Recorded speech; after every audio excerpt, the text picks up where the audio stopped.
every sort of imaginable emergency that you could have on a small boat like this in the middle of the ocean.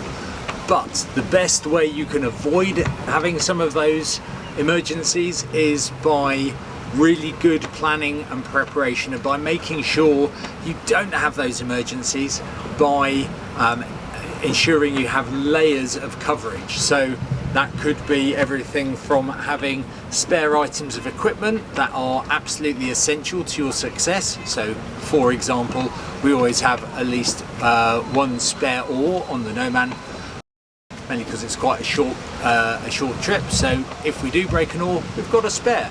If we break 2 oars, then we have more on the support yacht. So we have additional layers of coverage on top of that.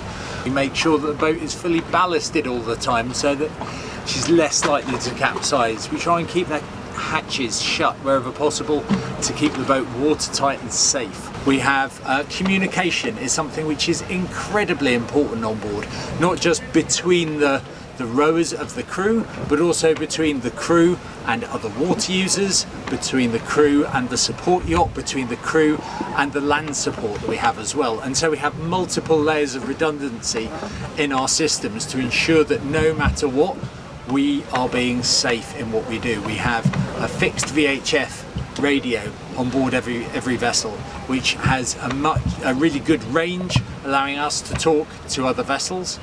We have a handheld radio, which is a little bit easier to use when you're out and about on deck. We also have another one inside the grab bag. So in case of emergency, no matter what, we have access to communication.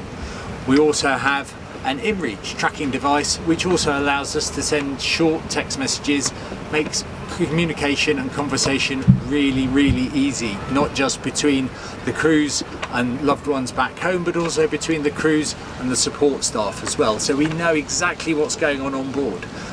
It's rare that there's a threat posed by wildlife. That said, as someone who has rowed on top of a whale, it's not impossible. More often than not, animals that surround ocean rowing boats are just inquisitive.